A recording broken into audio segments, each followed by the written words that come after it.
They starved the kids. Now they're saving them. Canadian children are starving, they say. Parents can't afford to feed their children, is what they're telling us. And your government's response? $1 billion stunt called free lunch.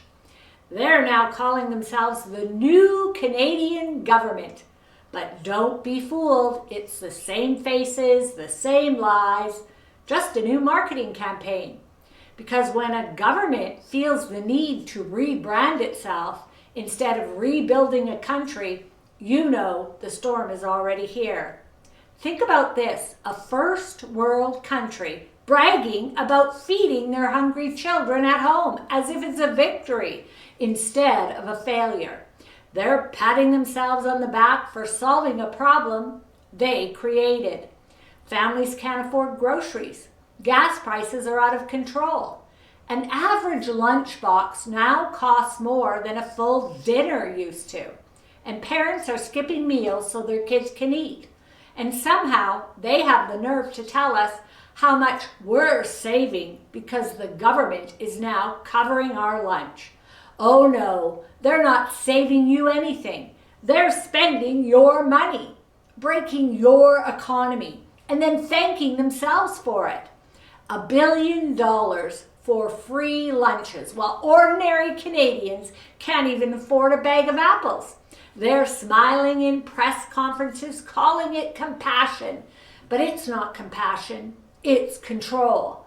Let's call this what it is, a paid propaganda disguised as them doing their job. Because they took your money, taxed you into exhaustion, and now they're using it to buy your gratitude. Here's the truth they'll never tell you. The government doesn't even have any money. It has your money. That $1 billion lunch fund, it isn't a gift. It's a withdrawal from your wallet, your future, and your children's chance to even get ahead. And while they sell you free lunch, they quietly send billions overseas. $2 billion to Ukraine, $8.2 million for gender low-carbon rice in Vietnam. They'll fund anyone and anything, but they won't stop spending your damn money. And they for sure won't cut taxes and put your money back in your pocket.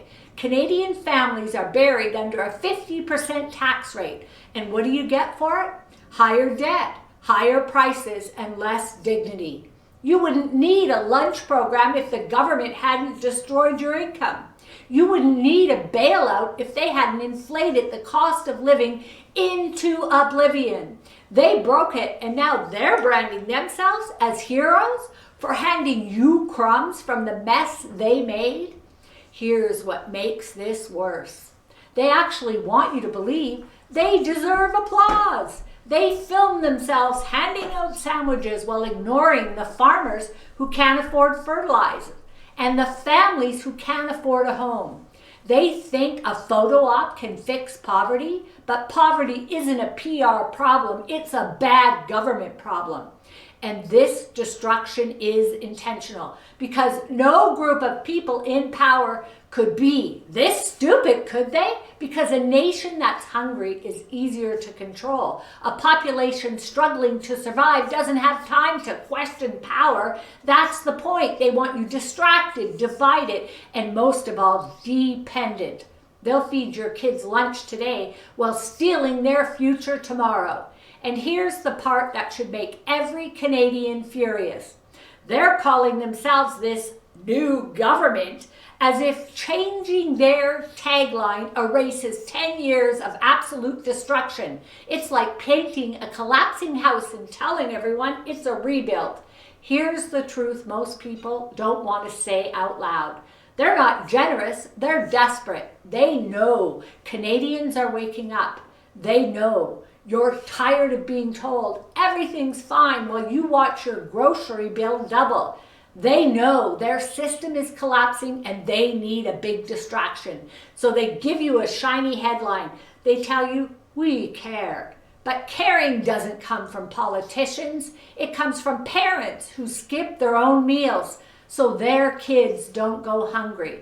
From truckers who work weekends so they can pay their mortgage. from farmers who keep producing even when it's no longer profitable.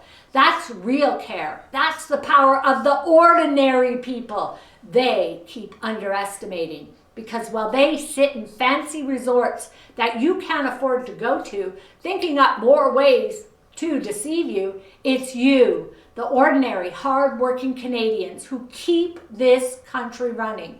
You're the ones who stock the shelves, pour the coffee, drive the trucks, build the homes, and hold the line. You are the backbone of this nation, and the reason it hasn't completely fallen apart. Ordinary people like you built this country, and ordinary people just like you will save it. They call you average. They call you uneducated. They call you powerless. But that's the greatest lie of all. Because when ordinary people wake up, corrupt systems start to crumble. When we remember our true value, their manipulation stops working. When we speak truth, their propaganda loses power. And when we stand together, their control collapses. It's not the bureaucrats, it's not the politicians who make Canada great. It's the ordinary citizens, the workers, the builders, the parents, the ones who show up every day and keep going, no matter how broken this system gets. They call it free lunch, but nothing's free when the people are paying for it are already starving. My truth. What can we do? We can start small. Stop believing these headlines. Read past the bold text. Ask who benefits and ask why this same government that caused the pain is now shameful enough to market themselves as the solution. And vote. Vote every chance you get. Write your MP, because silence is what keeps them in control. And my final word. They don't fear you seeing them as liars. They fear you connecting the dots between their lies and your empty bank account.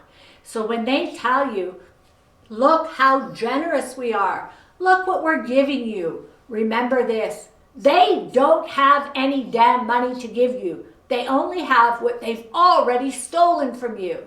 And they've taken enough. Because the truth is, they're not the ones feeding your kids. You are, with your work, your effort, your grit. And the second we remember that, it will loosen their grip on power. It's time for the ordinary, hardworking Canadians to take their voice back, take their power back, and take their country back. Because this nation doesn't run on phony politicians with one-line promises that never happen, with pretend photo ops that lie to you over and over again without any shame. It runs on you, and you are not powerless. If you're watching this, you are the movement. You are the people who built this country. And now, it's time to rebuild it again, because silence is no longer an option.